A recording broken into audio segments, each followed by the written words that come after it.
The Vorthak hegemony had conquered 17 star systems without breaking what could generously be called a sweat. If the Vorthak possessed sweat glands, which they emphatically did not, their military doctrine was as refined as aged Altarian wine and twice as potent. Arrive with overwhelming force, broadcast surrender demands in 47 languages, accept inevitable capitulation, install puppet government, move on to the next target, simple, elegant, effective. For 3 centuries this approach had worked with the mechanical precision of a neutron star's rotation. The hegemony's military planners had catalogued every conceivable response to their arrival: desperate last stands, crushed within hours, attempted negotiations, ignored with bureaucratic efficiency, panicked evacuations, tracked and intercepted, even the occasional suicide charge admired briefly before being vaporized. They had contingencies for contingencies, protocols for protocols, and backup plans for their backup plans. What they absolutely categorically did not have was a protocol for a species that would respond to imminent subjugation by apparently ordering pizza. Fleet Admiral Thexmore stood, or rather hovered in his species' approximation of standing on the bridge of the dreadnought inexorable destiny, contemplating the tactical display with the satisfied air of a predator eyeing particularly slow prey. Before him stretched a holographic representation of the Sol system, that unremarkable collection of rocky planets and gas giants orbiting an embarrassingly average yellow star. According to the intelligence reports, the third planet harbored the species calling themselves humans, bipedal mammals who had barely managed to crawl beyond their home world's gravity well. The fleet admiral's auxiliary eyes twitched with what his subordinates had learned to recognize as amusement. Humans rated a mere 2.3 on the hegemony's threat assessment scale, placing them somewhere between aggressive fungus and mildly irritating space debris. Their technology was primitive, their military disorganized, and their expansion into their own solar system had been so pathetically slow that several hegemony betting pools had formed around whether they'd achieve faster-than-light travel before their sun went supernova. The 47th Pacification Fleet that Thexmore commanded represented the absolute minimum force deemed necessary for this operation. 57 vessels ranging from nimble destroyers to the massive dreadnought he now occupied. The entire fleet carried enough firepower to crack continents and reshape planetary surfaces. For humanity it was cosmic overkill on a scale that would have been insulting if anyone had bothered to calculate the precise degree of excellence. Admiral chittered Navigation Officer Clixtall from his station. We are approaching optimal intimidation range. The psychological impact of our arrival should trigger immediate surrender protocols among the human leadership. Thexmore's mandibles clicked in approval. The hegemony had refined the art of psychological warfare to a science. The sudden appearance of an overwhelming fleet at the edge of a system typically induced what their zen of psychologists termed rational submission response. A fancy way of saying that most species took one look at the odds and decided that fighting was less appealing than continued existence. On the tactical display, a small red dot pulsed near the 4th planet's largest moon. According to their intelligence, it was some sort of research station. 12 humans studying ice samples, or monitoring solar radiation, or engaging in whatever passed for cutting-edge science among their kind. The Admiral's tactical computer had classified it as threat level negligible, and recommended action ignore, unless convenient target practice required. Commence standard approach protocol, Thexmore ordered, settling into his command cradle with the weary satisfaction of someone about to complete yet another routine task. Broadcast Channel 1 surrender demands. Prepare documentation for the integration ceremony. And someone remind the Cultural Affairs Division that humans apparently require oxygen. We don't want another embarrassing incident like the Nexus Prime debacle. The bridge crew moved with practiced efficiency, their movements conveying the bored professionalism of individuals who had performed this exact routine dozens of times. Weapon systems powered up with the lazy confidence of overwhelming superiority. Communication arrays aligned to broadcast humanity's formal invitation to join the hegemony as a client species. An offer that was technically speaking entirely optional in the same way that gravity was optional for falling objects. Deep in the ship's intelligence section, analysis computers began their standard evaluation of human communication patterns, social structures, and likely response scenarios. The algorithms refined through centuries of conquest predicted a 97.3% probability of immediate surrender, a 2.1% chance of token resistance lasting less than 6 standard hours, and a 0.6% margin for statistical error or unusual circumstances. What they failed to predict, what their sophisticated models and battle-tested protocols could not possibly account for, was that 12 humans on a remote research station were about to demonstrate why the universe had developed such a peculiar sense of humor. Because somewhere in the cold vacuum between Mars and Jupiter, 12 individuals were going about their routine duties with the kind of determined cheerfulness that had once convinced an entire planet of humans to voluntarily strap themselves to controlled explosions for the sake of reaching the stars. The Vorthak hegemony was about to discover that sometimes the most dangerous enemies are the ones who don't realize they're supposed to be afraid. The surrender demand that the hegemony broadcast to Earth was, by their standards, a masterpiece of diplomatic efficiency, transmitted simultaneously across every human communication frequency, translated into their primitive languages, and delivered with the kind of bureaucratic precision that had successfully terrified civilizations across 3 galactic arms. It was a document that should have produced immediate groveling compliance. Attention, primitive inhabitants of Sol 3, the message began with characteristic hegemony tact.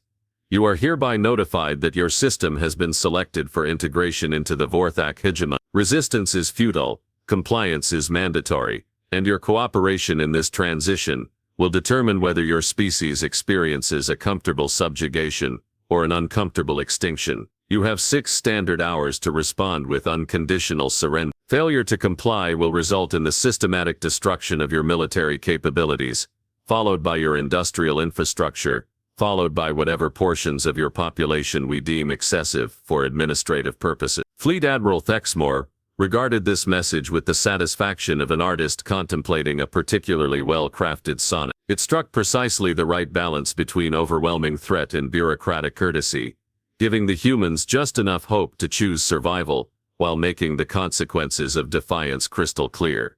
The response came exactly 3 hours and 47 minutes later. Hey there, thanks for reaching out. We're actually pretty busy right now, but we appreciate you thinking of us. Could you hold on for just a sec? Thexmore stared at the communication display for several long moments, waiting for the rest of the message. When none came, he turned to his communications officer, with the kind of controlled calm that preceded either enlightenment or homicidal rage. Officer Kintel, please confirm that our translation matrices are functioning correctly. All systems operating within normal parameters. The message appears to be complete. Complete, Thexmore repeated slowly, as if testing the word for hidden meanings. They received our ultimatum demanding immediate surrender, or systematic annihilation, and they responded by asking us to wait. That appears to be accurate, sir. For the next 43 minutes, the most feared military force in 3 sectors waited. Because, and this was perhaps the most baffling part, it somehow seemed like the polite thing to do. When the second human transmission arrived, Thexmore had convinced himself that surely this would contain their formal surrender. Perhaps their leadership had needed time to draft the appropriate documentation, or to convince their population that compliance was preferable to extinction. Yes, that must be it. Sorry about the delay, we were just finishing up some experiments. Anyway, we got your message. And wow, that's quite an impressive fleet you've got there. Quick question though, do any of your ships carry spare hydroponics equipment? We're having some issues with our tomato plants, and if you're going to be in the neighborhood anyway. The message continued for another 6 minutes, covering topics that included weather patterns on Europa, a request for advice on removing protein stains from research equipment, and an invitation for the alien fleet to participate in what appeared to be some sort of cooking competition. Communications Officer Kintel cleared his throat with the nervous delicacy of someone about to deliver bad news to a superior known for incinerating messengers. Admiral, there's more. They appear to have attached recipes.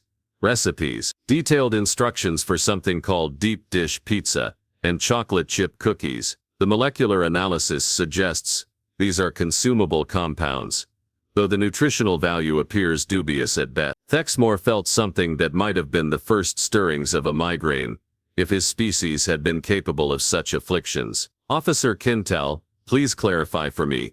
We transmitted an ultimatum that has successfully conquered 17 star systems, and they responded with cooking instructions. That appears to be correct, sir. And there's still no mention of surrender? None whatsoever, Admiral.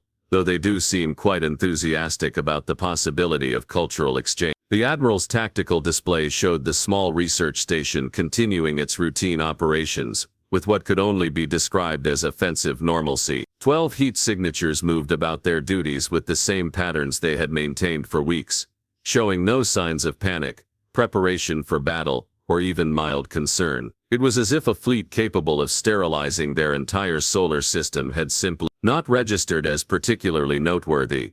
Perhaps, suggested Tactical Officer Vexrin with the desperate optimism of someone trying to salvage a rapidly deteriorating situation. Their primitive communication systems are malfunctioning. Their response might be some form of cultural misunderstanding. Thexmore seized on this explanation like a drowning being grabbing a life preserver. Yes, that must be it. Primitive species often exhibit irrational behavior when confronted with superior technology. Initiate a warning demonstration. Target the small asteroid approximately 12,000 kilometers from their station. A controlled detonation should clarify our intentions without causing unnecessary damage to future hegemony property. The order went out with the crisp efficiency that had characterized hegemony operations for centuries. Targeting computers locked onto the designated asteroid, weapons systems charged with mathematical precision, and a single plasma lance shot forward with enough concentrated energy to vaporize a small mountain. What happened next would eventually be studied in hegemony military academies, as a textbook example of how the universe occasionally demonstrated its sense of humor at the most inopportune moments. The plasma lance, guided by computers that had never missed a target in 300 years of service, somehow managed to miss a stationary asteroid by approximately 400 meters, instead striking a derelict cargo container that had been drifting through the system for the better part of a decade. This wouldn't have been particularly noteworthy, except that the cargo container had apparently been filled with something that the humans had been using for waste disposal, and which now formed an expanding cloud of what could only be described as cosmic sewage. The cloud drifted directly into the path of the hegemony fleet's formation, coating 17 ships with a substance that their environmental systems immediately classified as biological hazard, extreme, and which triggered emergency decontamination protocols across half the fleet. The third human transmission arrived while Thexmore was still processing this development. "Oh wow, did you guys just hit our old garbage scow?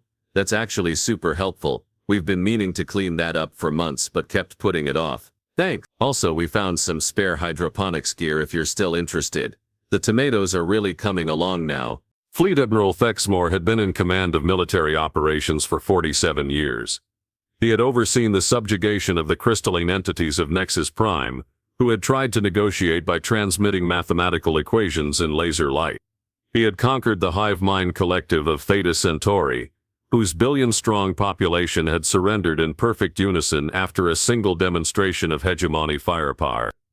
He had even successfully integrated the warrior clans of the Rigel Marches, who at least had the decency to put up a proper fight before accepting inevitable defeat. Never, in his entire distinguished career, had he encountered a species that treated an invasion fleet like a helpful neighbor who'd dropped by to take out the trash. "Admiral," Communications Officer Kuhntel reported with the tone of someone who had given up trying to make sense of the universe, "We're receiving another transmission from the human station." Thexmore had developed what humans might have recognized as a facial tic. "What do they want now? Lawn care advice?" "Actually, sir, they appear to be apologizing." The message, when it came through, was delivered by a cheerful human voice that somehow managed to sound both genuinely contrite and completely oblivious to the fact that 57 warships were currently aimed in their general direction. "Sorry to keep bothering you folks, but we just realized we might have caused some trouble with your ships. We noticed some of your vessels are running decontamination cycles, and we wanted to let you know that the stuff from our old waste hauler is mostly harmless. It's basically just expired protein paste and some algae cultures that got a bit out of hand. The smell should dissipate in a few days, though you might want to avoid direct skin contact if you have sensitive epidermis." The message paused, and when it resumed, the human sounded even more apologetic. "Also, we hope you don't mind, but we took the liberty of scanning your fleet configuration.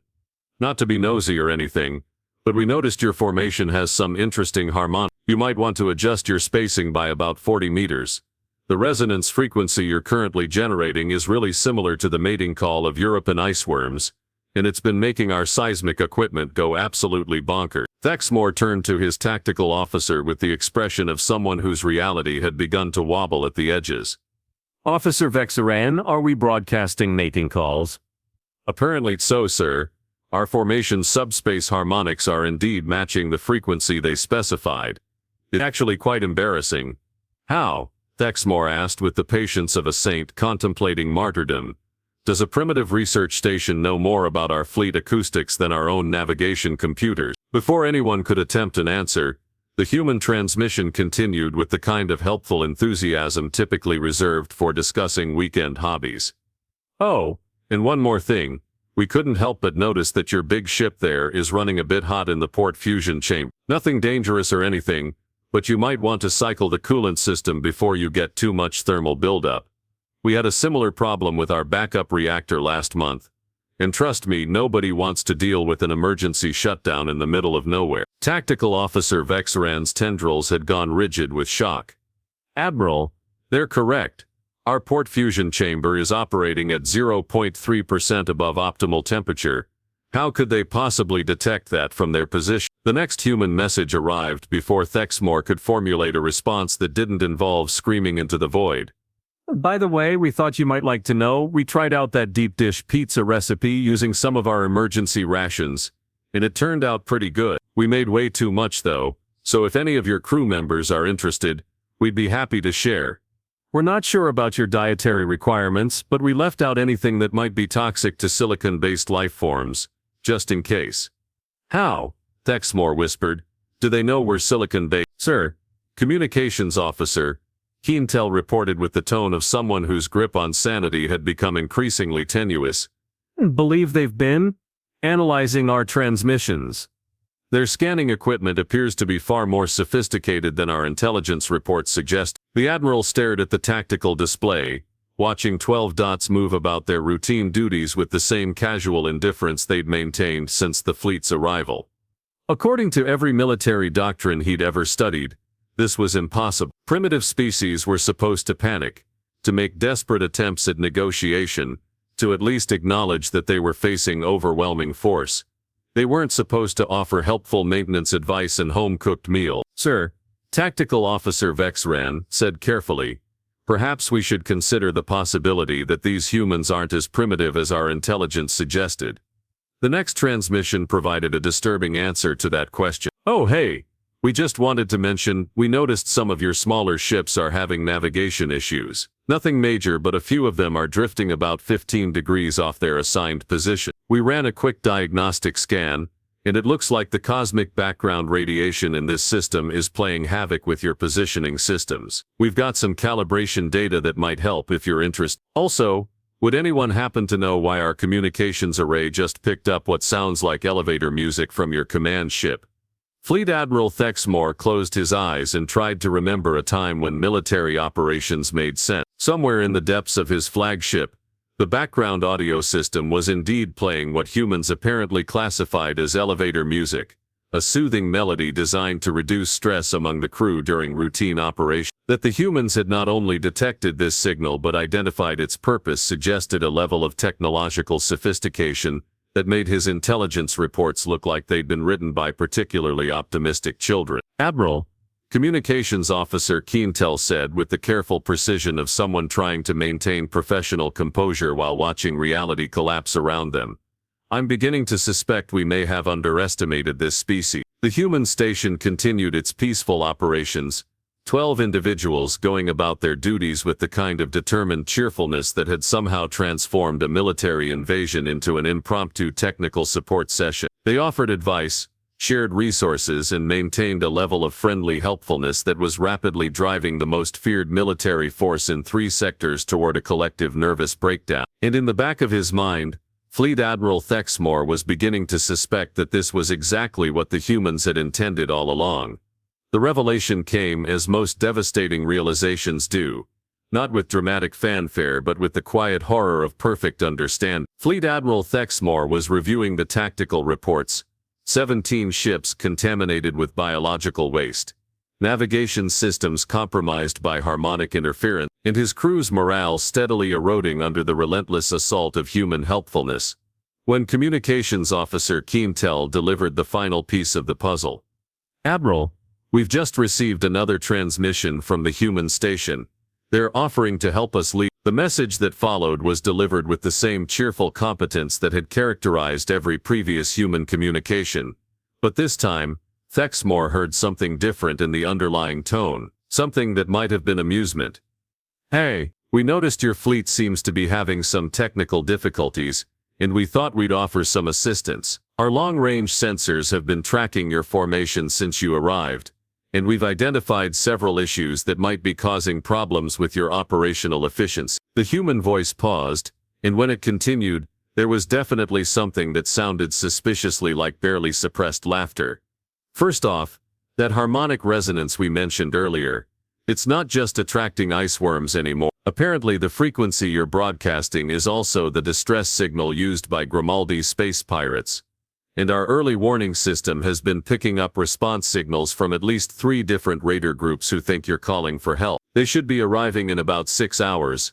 And trust us, you really don't want to deal with Grimaldi pirates. They have absolutely no sense of humor about territorial disputes." Thexmore felt something that his species didn't have a word for but humans would have recognized as the sensation of his blood turning to ice water. Grimaldi pirates were notorious throughout 3 galactic arms for their complete inability to distinguish between military vessels and legitimate targets. If they arrived expecting to find a distressed ship ripe for plunder and instead discovered a hegemony fleet. Secondly, the human continued with relentless helpfulness. "We've been monitoring your fleet's communication chatter, and we couldn't help but notice that your crews are reporting some unusual equipment failures. Apparently several of your ships are experiencing what your engineering teams are calling spontaneous system optimization. Your weapons arrays have been automatically recalibrating themselves to non-lethal settings.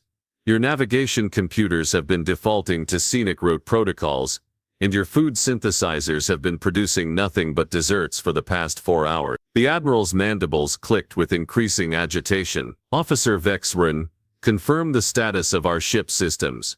Vexren's response came with the hollow tone of someone whose worldview had just been thoroughly demolished. "Sir, all reports are accurate. Our weapons are indeed locked on minimum power settings.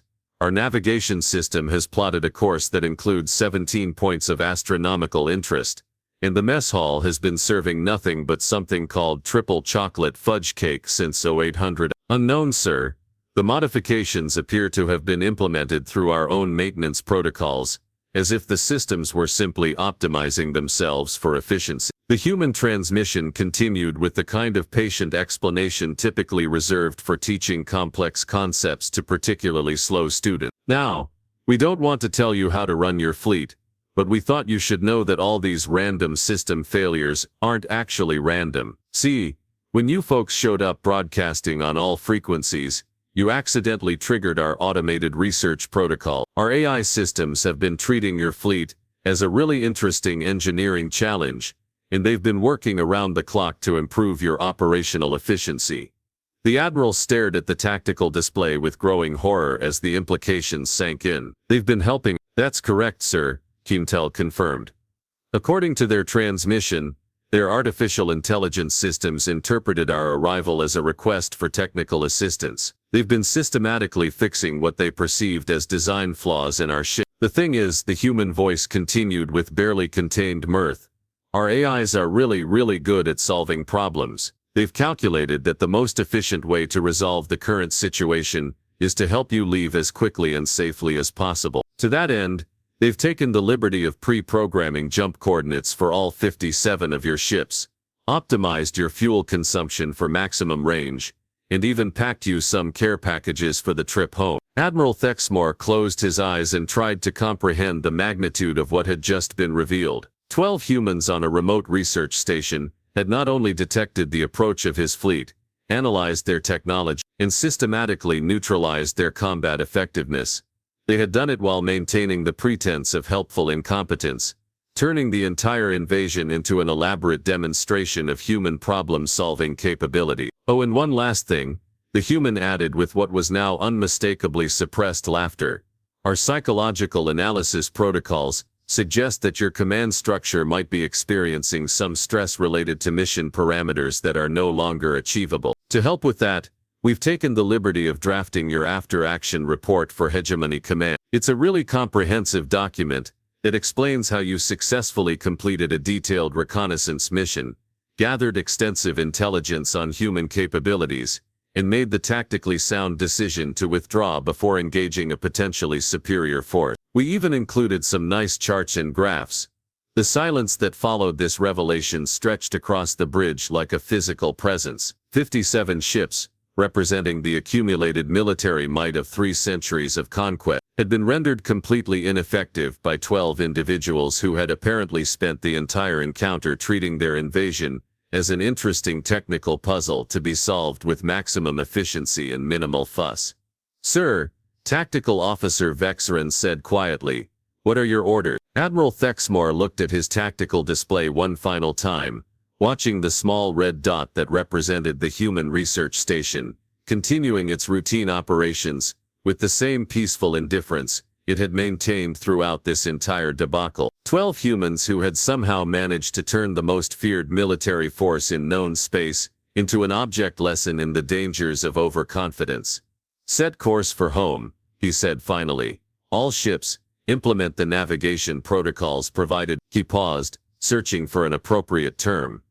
As the Hegemony fleet began its carefully orchestrated withdrawal, complete with pre-programmed jump coordinates and packed lunches, the final human transmission arrived with a cheerfulness that would haunt Thexmore's dreams for years to come. "Thanks for stopping by. It was really nice meeting you all. Safe travels, and don't forget to try that pizza recipe. We think you'll really like it. Oh, and if you're ever in the neighborhood again, give us a heads up first. We'd love to have more time to prepare a proper welcome."